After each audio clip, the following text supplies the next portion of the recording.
Buenas tardes, soy el doctor Hugo Arriaga, médico radiólogo, egresado del Centro Médico Nacional, y vamos a hacer la exploración de mano, una exploración estándar para identificar las estructuras anatómicas que comúnmente exploramos cuando hacemos esta ecografía.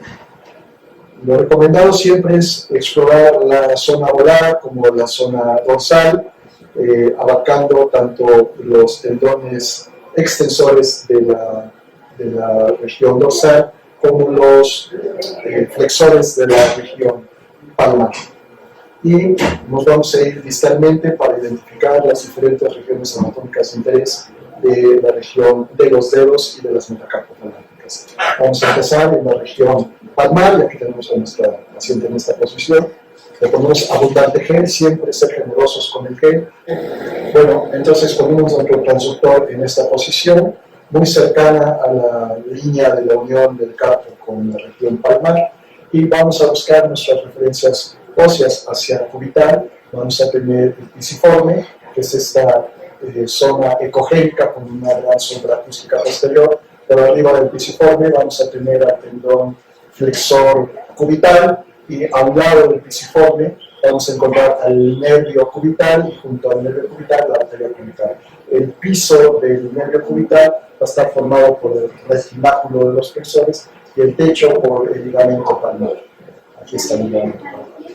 Muy bien, si nos vamos un poquito más hacia la región medial del carpo, vamos a encontrar al nervio medial como tal, y les voy a dar un tip para que lo localicen cuando tienen duda. Le vamos a pedir al paciente que mueva estos tres dedos suavemente, que los flexione. Si los flexionas, doctora, por favor.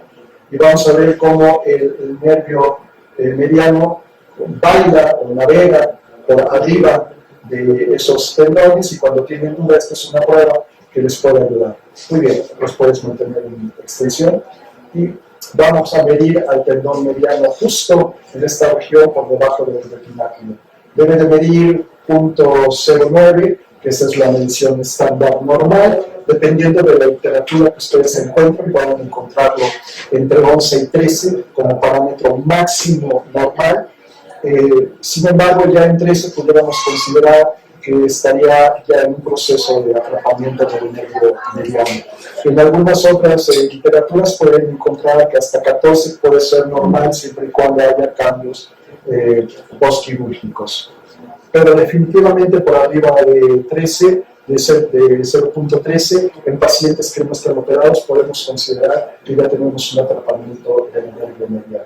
Si nos vamos un poco más radiales, vamos a encontrar al escafoides, y arriba del escafoides, es esta imagen ecogénica que tenemos, vamos a encontrar al tendón flexor radial, y podemos seguirlos en toda su trayectoria hasta el codo. Igual el nervio medial lo podemos seguir hasta la región del codo. Muy bien, si nos vamos un poquito más distales, vamos a encontrar hacia la región del primer dedo, el tendón flexor, que lo vamos a encontrar como una imagen ecogénica bien redondeada en el corte transversal, y ahí lo tenemos. Puedes estirar tu dedo, doctor. Gracias.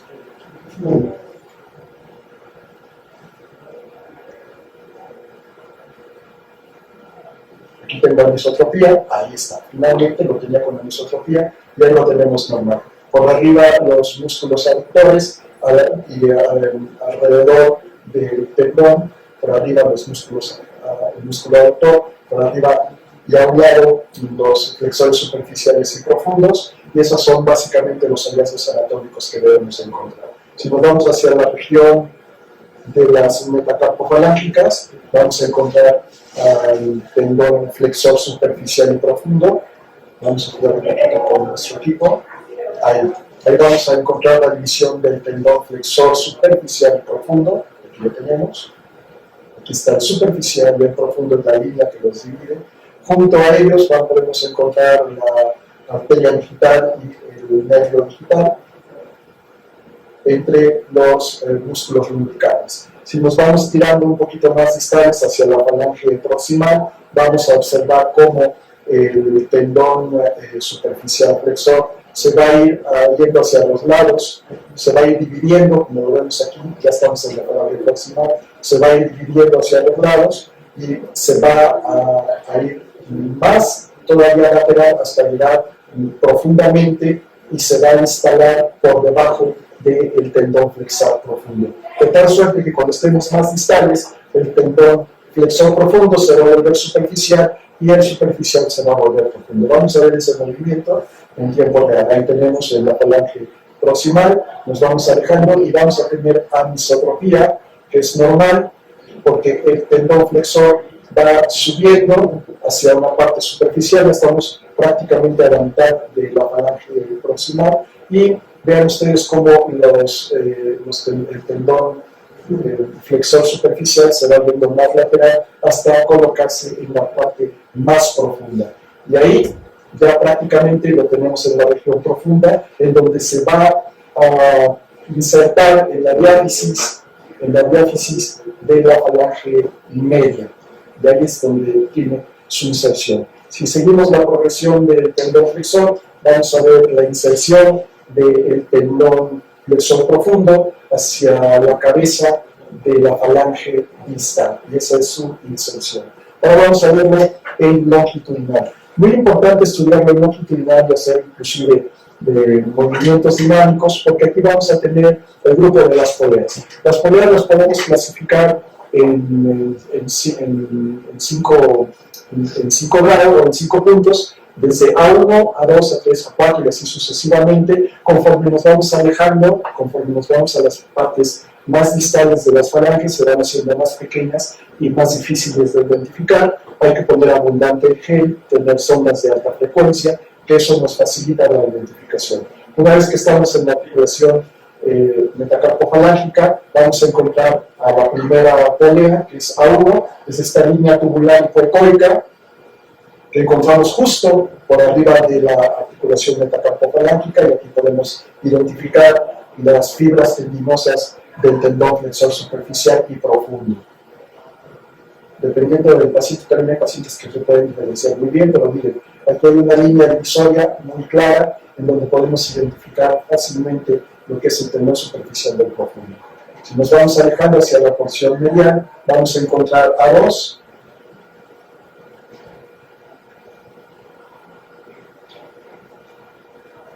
vamos a jugar un poquito con la isotropía para encontrar A2.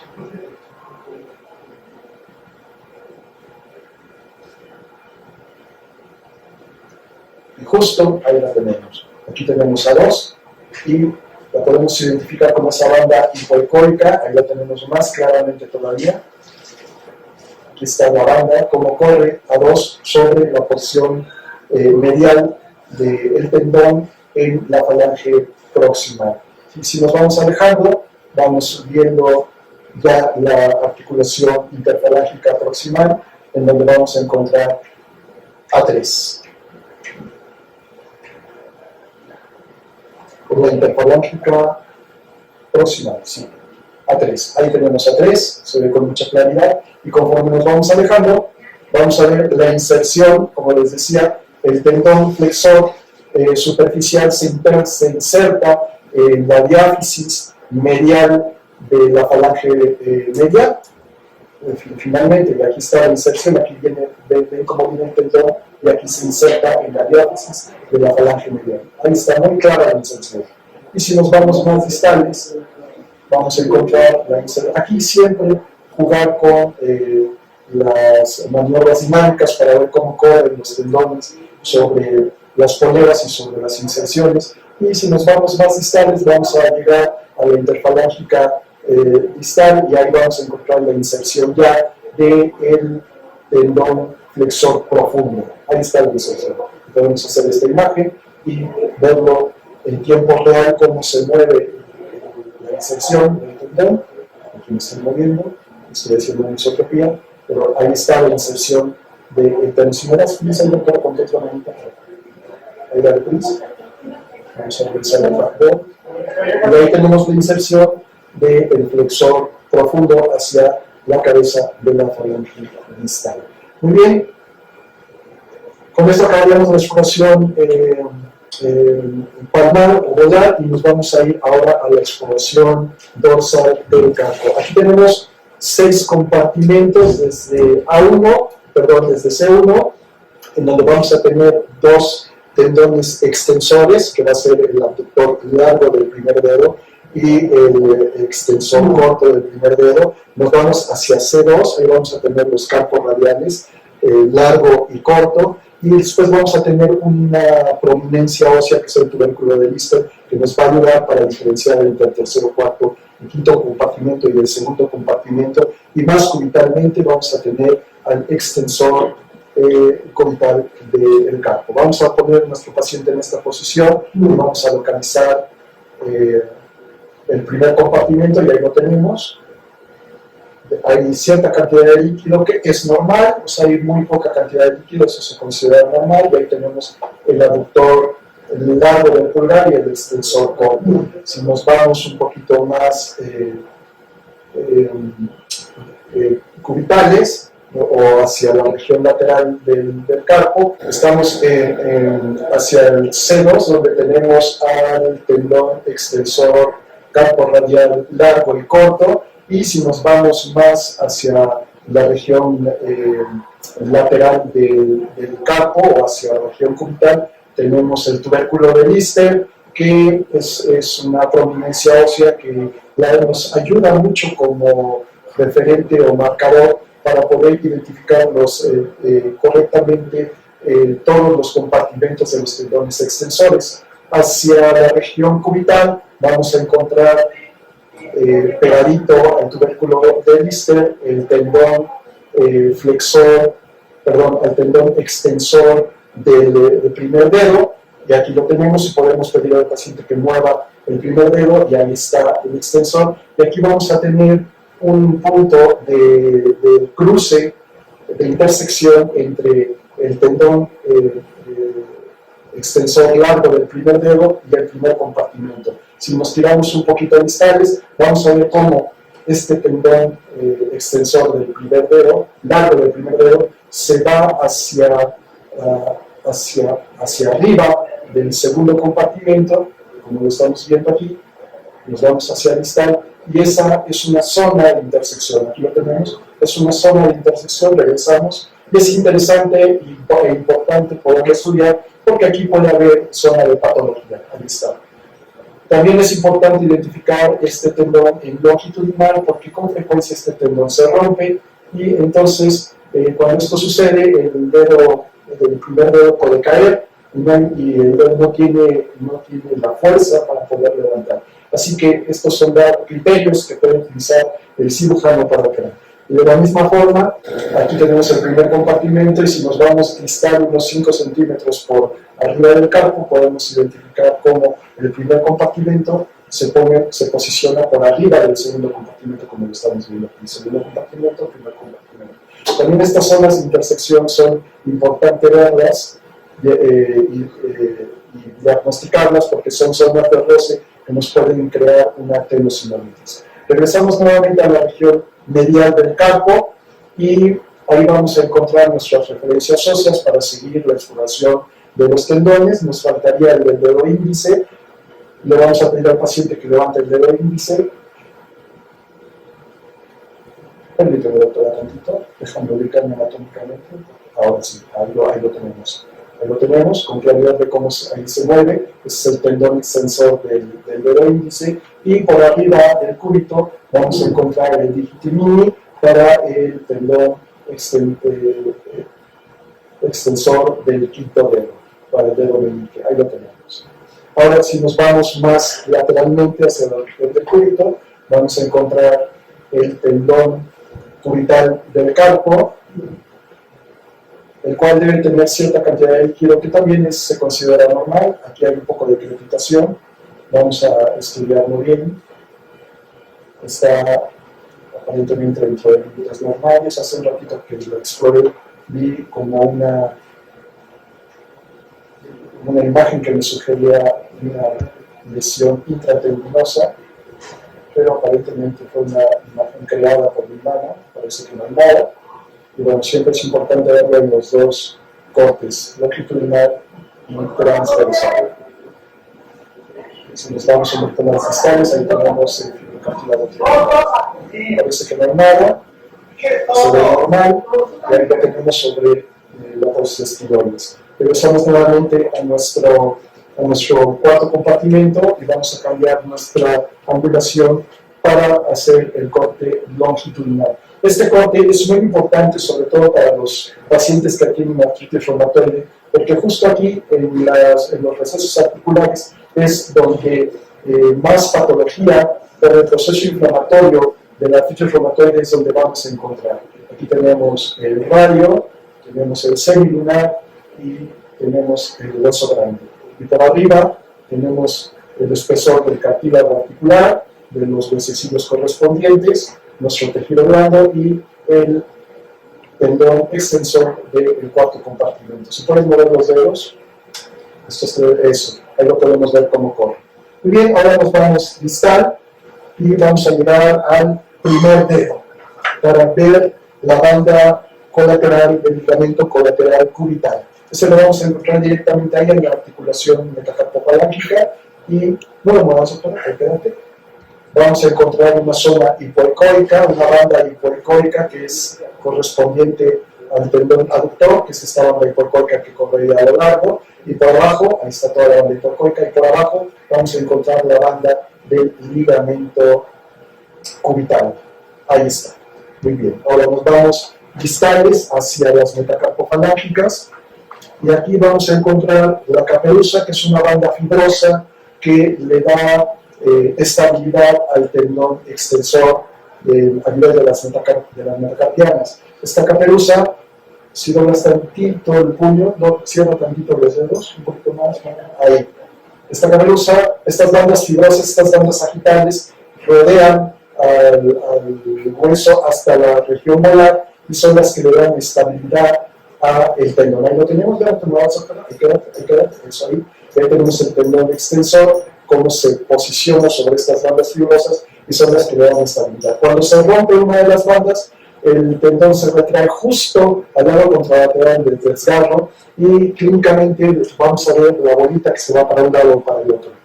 Muy bien, nos vamos ahora hacia la región más distal de las interfalángicas proximales, pero no habíamos terminado de hablar de la metacarpofalángica. Aquí vamos a jugar nuevamente con nuestro equipo, vamos a agrandarlo. Tenemos ahí nuestro metacarpiano, la falange proximal, tenemos el tejido sinovial y aquí podemos ver muy bien el espesor del cartílago articular en términos normales, así es como lo vamos a ver. Cuando tenemos patología por artritis reumatoide, suele estar alterado de forma temprana el espesor del cartílago articular y puede haber una hipertrofia sinovial que se extiende más allá de los recesos articulares. Los tendones se vuelven hipoecoicos y recordar que aquí no hay banda tendinosa, sino lo que se altera es el paratenón, y aquí estaríamos hablando de paratenonitis. No es tenosinovitis, es paratenonitis. Entonces, cuando ustedes vean esos tendones muy hipoecoicos y que están con un aumento de su eje anteroposterior, y podemos encontrar inclusive zonas de líquido, es el paratenón el que se afecta y estamos hablando de paratenonitis. Muy bien. Podemos seguir hacia la falange, hacia la interfalángica proximal y distal, y básicamente son los mismos hallazgos. Aquí podemos identificar en la interfalángica proximal, en la cabeza de la falange proximal, podemos identificar las inserciones de los tendones. Vamos a poner un poco de gel.